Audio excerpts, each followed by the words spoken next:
হো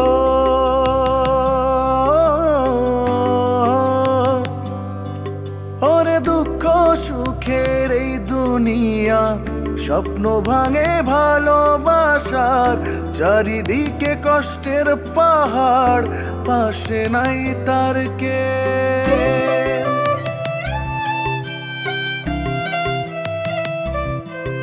ওরে দুঃখ সুখের এই দুনিয়া, স্বপ্ন ভাঙে ভালোবাসার, চারিদিকে কষ্টের পাহাড়, পাশে নাই তার কে। আশার মশাল জ্বালিয়ে ধরে,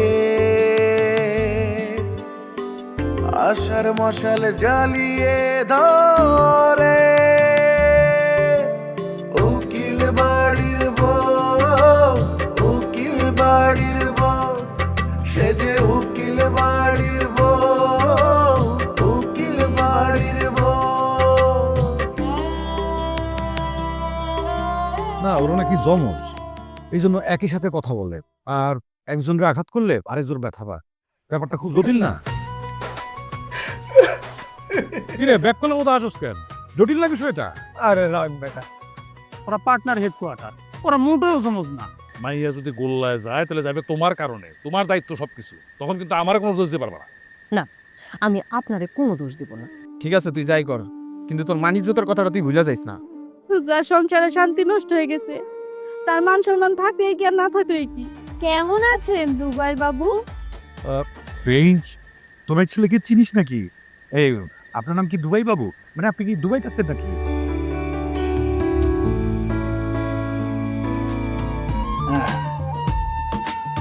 শোনো, এই বিদেশে থাকলে এই যে জীবন অনেক সুন্দর আর স্বাচ্ছন্দ্যময়, এটা কিন্তু বোকার মতো একটা চিন্তা।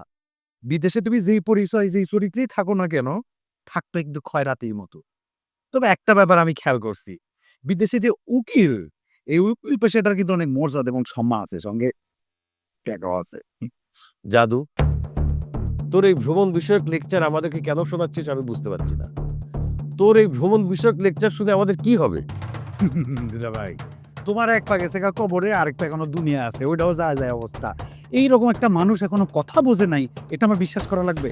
তোমার বয়সী পুরুষ এবং মহিলারা এখনো বিদেশের জোয়ান বেটাদের মতো অনেক কঠোর পরিশ্রম করে আর টাকা কামায়। কিন্তু আমরা তো কেউ বিদেশে যাচ্ছি না। তুই তো তোর বয়স টেনে ধরেও আটকাতে পারছিস না। এখন আমাদেরকে বল, আমরা কবে তোর পাশে বউ নামক প্রাণীটিকে দেখতে পাবো? বাবা, একদম এই কথাটাই আমি আসলে মামাকে বলতে চাচ্ছিলাম। আমার আগে আপনি মামাকে যে এই কথাটা বলেছেন, এই জন্য আপনাকে ধন্যবাদ। আমার একটা কথা আছে এখানে, একটা মামি না পাওয়া পর্যন্ত কিন্তু মামাকে ছাড় দিচ্ছি না। তবে আমি কিন্তু মামার কাছ থেকে তেমনটা আশা করিনি। আমি আশা করছি মামার কাছ থেকে ছোটখাটো হলেও একটা প্রেমের নজির দেখতে পারবো। আর তোরা কি সব কথা বলছিস? হ্যাঁ, সবাইকে দিয়ে সবকিছু করা সম্ভব? হুম? আমার মনে হয় মামা মূলত বিয়ের পর মামিকে নিয়ে প্রেমের নতুন ইতিহাস সৃষ্টি করবে। আহারে বাবারা, তোরা জাদুকে খেপাস না।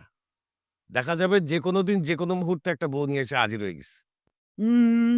দুলাভাই, ইউ আর রং। তোমাকে আগে বুঝতে হবে, মানুষের জীবন সংগ্রামের সবচেয়ে ব্যর্থ এবং করুণ পরিণতির গল্পের নাম হইল বিয়ে। এই ভুল আমি তাড়াতাড়ি করতেছি। যতদিন আমার যৌবন আছে ততদিন আমি এভাবেই থাকবো। যৌবনের শেষ সময়ের প্রাক্কালে আমি বিয়েটা করতে চাই, মানে যখন এই সমাজকে আমার কিছু দেওয়ার থাকবে না। মামা কিন্তু একদম ঠিক কথা বলেছে, কিন্তু আমাদের ল অ্যান্ড অর্ডারের জাস্টিফাইড রুল আছে, person never should give the evidence which thing it does not know. তার মানে হচ্ছে, তুমি যদি একটা প্রেম কাহিনী সৃষ্টি করতে না পারো, তাহলে প্রেম সম্পর্কে এক বিন্দু তথ্য দেবার রাইটস তোমার নেই। তোমাদের অনেক স্ট্রং এভিডেন্স কোর্ট কিন্তু জাস্টিফাই মনে করবে না। ওকে, তার মানে প্রেমটা আগে করতে হবে। রাইট। আসলে মামা হইছে কি, মনীষীরা কি বলেন? মনীষীরা বলেন যে প্রেম জীবনকে দেয় ঐশ্বর্য আর মৃত্যুকে দেয় মহিমা। এমন একটা মহান বিষয় নিয়ে অযথা বিতর্ক করে এই বিতর্কিত বিষয়ে আমি শব্দ ব্যয় করতে মোটেও ইচ্ছুক নই। অবজেকশন মামা, এটা কিন্তু প্রেম বিতর্কিত বিষয় না, এটা হচ্ছে মীমাংসার বিষয়। আর আদিকাল থেকে কিন্তু প্রেমকে অনেক মূল্যায়ন করা হয়েছে, তুমি কিন্তু এভাবে কথা বলতে পারো না। ইস, মামা সবার কাছ থেকে এত অপমানিত হওয়ার পর মামার চেহারাটা আর দেখার মতো হচ্ছে না। আমার মনে হচ্ছে মামা আজকালকের ভিতরেই যে কোনো একটা ঘটনা ঘটিয়ে ফেলবে। হ্যাঁ, এটা তোমার ওয়ান টুর ব্যাপার। আমি খালি বলবো বউ হও আর সাথে সাথে দেখবা পয়দা হয়ে গেছে, কিন্তু আমি সেটা করব না। কিন্তু আমি তো ওই হুজুগে বাঙালি কোম্পানির মার্কেটিং ম্যানেজার না। আম সরি। আমি আসলে সরি দিলা ভাই, আমার তো একটা ফোন আসছে, আমি একটু ফোনটা অ্যাটেন্ড করে আসি। হ্যাঁ, আমি ফোনটা অ্যাটেন্ড করে এসেই আজকের এই বৈঠকের এজেন্ডাটা কি সেটা আমি প্রকাশ করব। I'm sorry for that, I'm sorry for this. ঠিক আছে? হ্যালো, একটু বড় আনা। এই বল্টু, চল আমরা এসে কি চায়ের আয়োজনটা করে ফেলি। ঠিক কথা বলছেন বাবরি, মামা একদম 40-5 শোনা। What is to fight?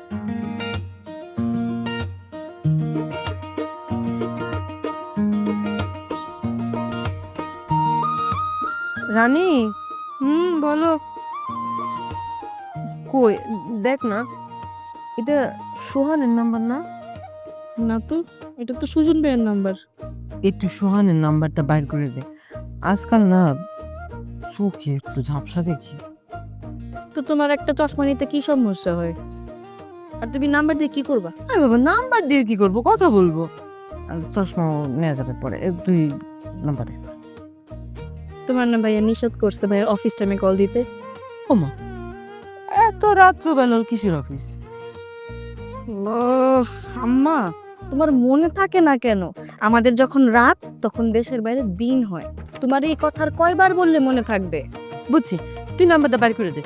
আমি বুঝলাম না কখন কথা বলা যাবে আর কখন কথা বলা যাবে না। দেখ,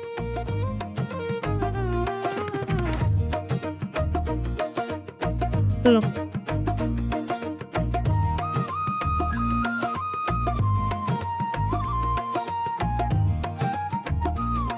আমি ড্যাম শিওর মা এখন ভাইয়াকে আমার নামে কমপ্লেইন করবে।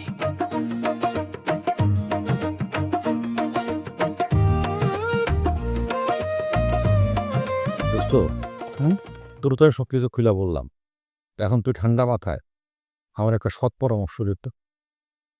কোন বিষয়ে? আরে বেটা, উকিল বাড়ির মেয়েদের বিষয়ে, মানে কিভাবে আমি সাকসেসফুল হইতে পারি সেই বিষয়ে আমার একটু সাজেশন দে।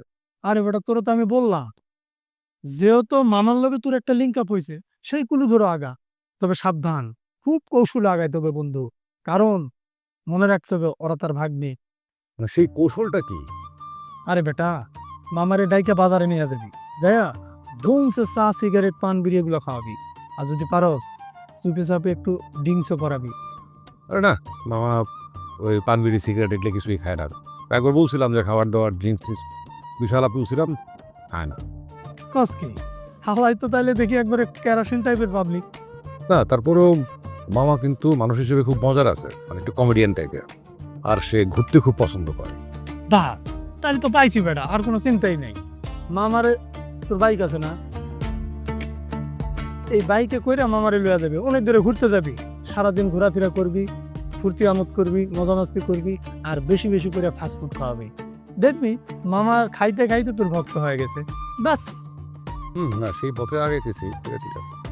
আচ্ছা বাবু, তুই একটা কথা আমার পরিষ্কার করে বলতো, উকিল বাড়ির দুইটা মাইয়ার মধ্যে কোনটা তোর টার্গেট, ছোটটা নাকি বড়টা? এটা নিয়ে তো দোস্ত আমি এখনো বিরাট কনফিউশনের মধ্যে আছি। মানে কে যে বেশি ভালো হবে, কে যে আমার জন্য পারফেক্ট হবে, মানে বড়টা না ছোটটা, এটা নিয়ে আমি আসলে কনফিউজ। আমার কখনো কখনো মনে হয় যে বড়টা, কিন্তু আবার মনে হয় যে না, ছোটটা।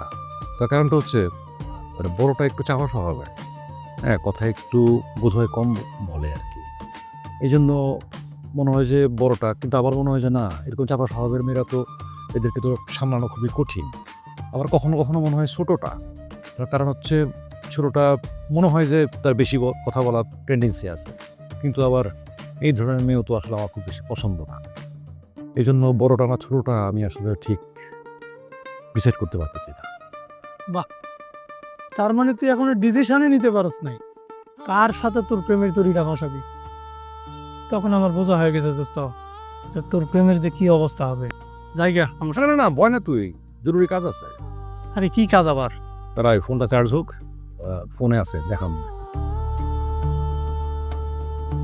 তার মানে আজকের এই মিটিংয়ে সবাই এই মর্মে আমরা সর্বসম্মত হইলাম যে আজ থেকে উকিল বাড়িতে আমি দীর্ঘদিন থাকবো এবং এই ব্যাপারে তোমাদের কারো কোনো অবজেকশন নাই, এই তো?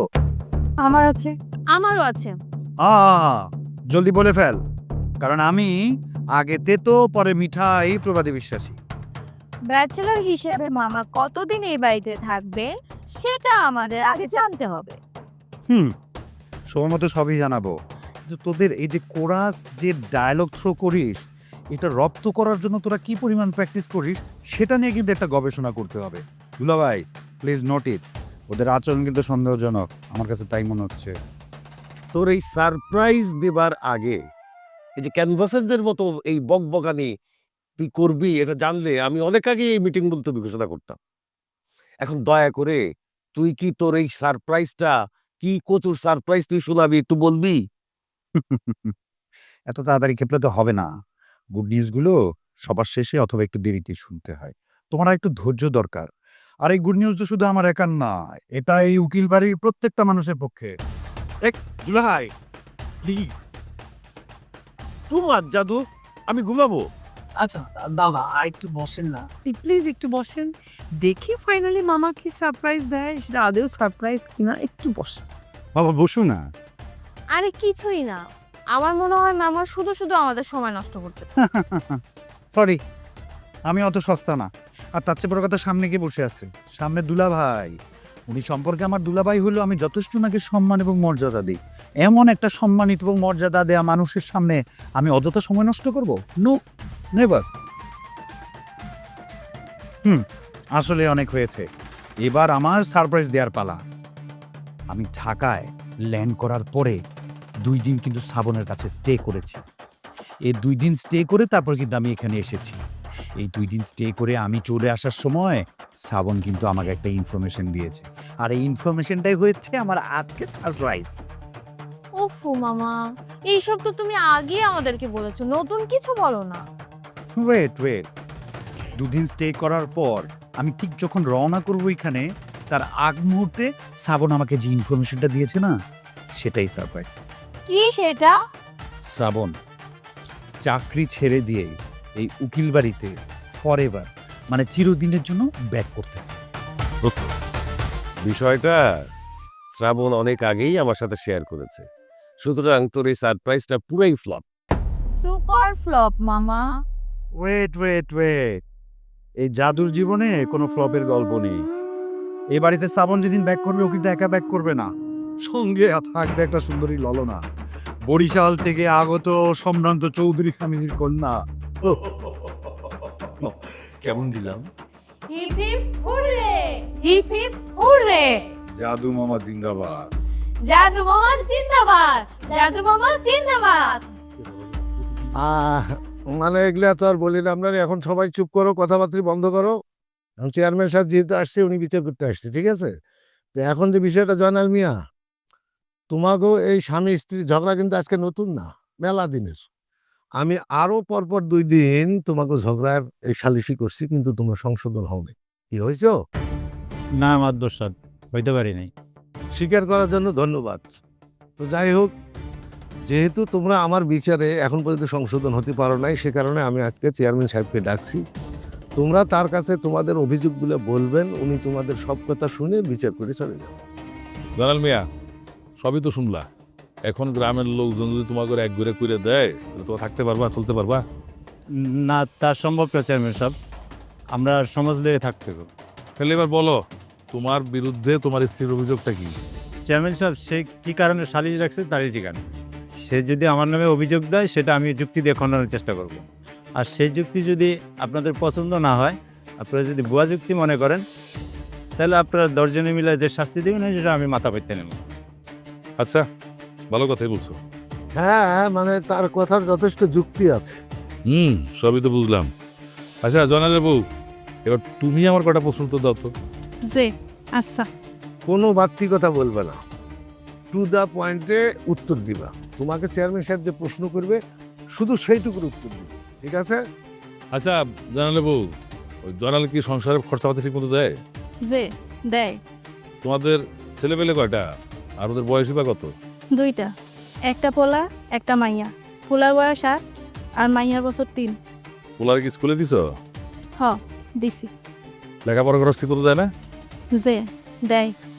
তোমাদেরকে নিয়ে মাঝে মধ্যে কোথাও ঘুরতে দেয়? হ ঘুরতে যায়, কিন্তু এইখানে আমার দুইখান কথা আছে। আপনি যদি অনুমতি দেন তাহলে কইবার পারি। আচ্ছা বলো, সমস্যা নাই। হ্যাঁ আমাগুলো ঘুরবার যায় ঠিকই, কিন্তু আমাগো রেস্টুরেন্টে বহায় রাখা হ্যাঁ আমার আড়াল হইয়া কার লগে জানি ফোনে কথা তা আমি দেখতে না পারি।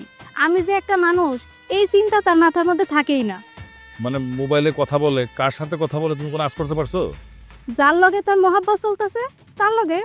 মানে তুমি কি এরকম কোনো সন্দেহ করতেছো যে তার সাথে কোনো অন্য কোনো মেয়ের সম্পর্ক আছে বা ভালোবাসা আছে? খালি করছে ওই মাইয়ার লাগে তার পিড়িতে একদম উতলা উতলা পড়তেছে। ঘর থেকে বেরেলেই তার লগে কথা শুরু হয়ে যায়, একদম ফ্যাক্টরিতে পৌঁছানো পর্যন্ত তার লগে কথা চলতেই থাকে। আচ্ছা, সে যে এই মোবাইলে কথা বলতে বলতে ফ্যাক্টরি পর্যন্ত যায়, এটা যে ওই মাইয়ার সাথে কথা বলে, সেটা তুমি বুঝলা কিভাবে? তুমি কি কখনো তার পিছনে পিছনে গেছিলে ফ্যাক্টরিতে? না তা যাই নাই। তাহলে কি এটা প্রমাণ হয় না যে তুমি তোমার মন গড়া কথা বলতেছো? আমি হুদাই কথা কইতাছি, আপনারা প্রমাণ চান? ওই মাইয়ার লগে সে কি কি করছে ওই সব প্রমাণ আছে আমার এই মোবাইলে। আচ্ছা ঠিক আছে, মানলাম যে ও অন্য একটা মেয়ের সাথে সম্পর্ক আছে, প্রেমও করে, সবই সত্যি কথা, কোনোটা মিথ্যা না। এখন এটা তুমি কি বিচার চাও সেটা বলো।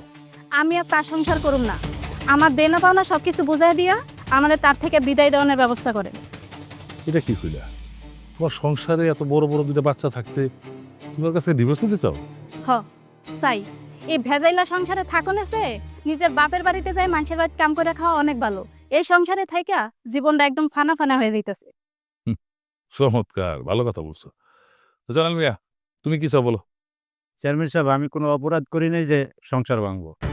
একটা সংসার ভাঙা খুবই সহজ, কিন্তু গড়া খুবই কঠিন। কেউ যদি হুদাই সন্দেহ করে সংসার ভাঙতে চায়, তার মধ্যে ব্যাক খোলার কেউ নাই। আজকে শেষ বিচার। তোমরা যদি বাসা কোপাকুপি মারামারি করে মরে যাও আর কাউকে পাইবা না গ্রামবাসী। বুঝতে পারছি। আচ্ছা ঠিক আছে মাদু সাহেব, ব্যাপারটা একটু জটিল তো, ওদের দুজনের সাথে আমি একটু পার্সোনাল কথা বলতে চাই। এর জন্য আপনি একটা কাজ করেন, এই আজকে মাগরিবের পরে আপনি ওদের দুজনের নিয়ে আমার বাসায় আসেন, ওদের সাথে আমি কথা বলবো। চেয়ারম্যান সাহেব যেটা বললো তোমরা কি শুনতে পাইছো? আচ্ছা যদি শুনতে পেয়ে থাকো তাহলে জেনে রাখো যে আজকে বাদ মাগরিব তোমাদেরকে আমি নিতে আসবো। ঠিক আছে? তোমাদের দুইজনের চেয়ারম্যানের বাড়িতে যেতে হবে। আচ্ছা ঠিক আছে, তাহলে আমি এখন উঠি নাকি? আমার একটা আবার ইউনিয়ন অফিসে কাজ আছে, যাই তাহলে। হ্যাঁ থাকেন স্যার মাদু সাহেব। আসসালামু আলাইকুম। থাকেন, সবাই থাকেন।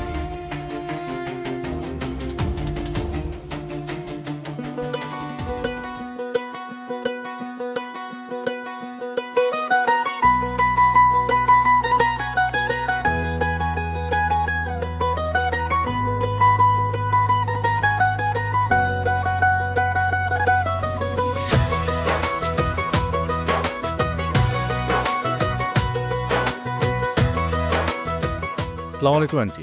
ওয়ালাইকুম আসসালাম। আন্টি আপনি বাইরে দাঁড়িয়ে আছেন কেন? ও প্যারেন্টস ওয়েটিং রুম বসেন। আসলে আপনার লগে আমার একটু ব্যক্তিগত কথা আছিল। আমি এই জায়গায় আপনার জন্যই অপেক্ষা করতেছিলাম। আমার সাথে? জি বলুন, কি কথা? না, এই জায়গায় বলা যাবে না, মানে একটু সিক্রেট কথা তো, অন্য কোথাও বইসা বলতে চাইছিলাম। আচ্ছা আপনি আসুন বসেন।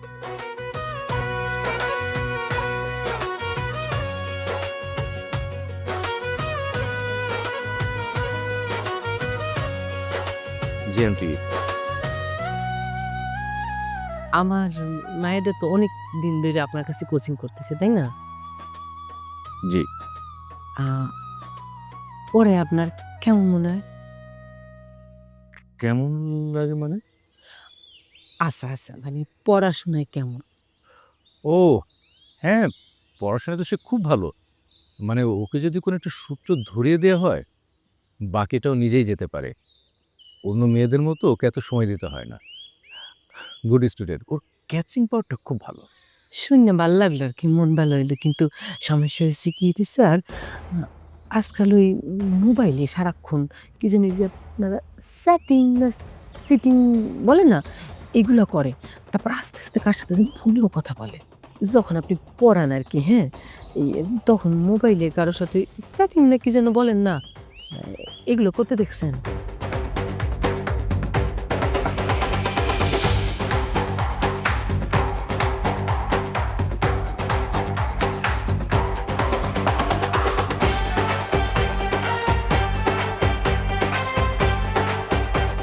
শ্রাবণ ভালোর সংজ্ঞা কতটুকু রপ্ত করতে পেরেছে সেটা নিয়ে আমি শঙ্কিত বৌমা। লাবিবের যেমন একটা পার্সোনালিটির ভেতরে গার্ডস আছে, আমি কিন্তু শ্রাবণের ভিতরে সেটা কখনো দেখিনি। আমার ভয়টা সেখানে। তুমি কি তারা নিয়ে সন্দেহ করতেছো? আরে না না, সি সি সি সি, স্যার নিয়ে কেউ সন্দেহ করে? স্যার হচ্ছে গুরু, দেবতা, পিতার সমান, তার নিয়ে সন্দেহ করা যায় না। এই দেওয়া নেওয়ার ব্যাপারটা আর কি ইচ্ছা শুধু থাকলেই হয়। আপনার কথা শুনতে তো খুব ভালোই লাগতেছে, কিন্তু বিষয়টা তো ক্লিয়ার হইতে পারতেছি না। একটু যদি ক্লিয়ার করতেন। আসসালামু আলাইকুম। ওয়ালাইকুম আসসালাম। মা, কেমন আছো তুমি? পড়ালেখা কেমন চলছে? ভাবেই চলছে। আচ্ছা। কেউ বা ভাসে কষ্টের জলে, আটকা পড়ে সন্দেহের জালে, সব আশারি বসত বাটি, হাজার ফুলের মন। সে আমাদের স্বপ্নের রানী, উকিল বাড়ির বউ। আশার মশাল জ্বালিয়ে ধরে, আশার মশাল জ্বালিয়ে ধরে,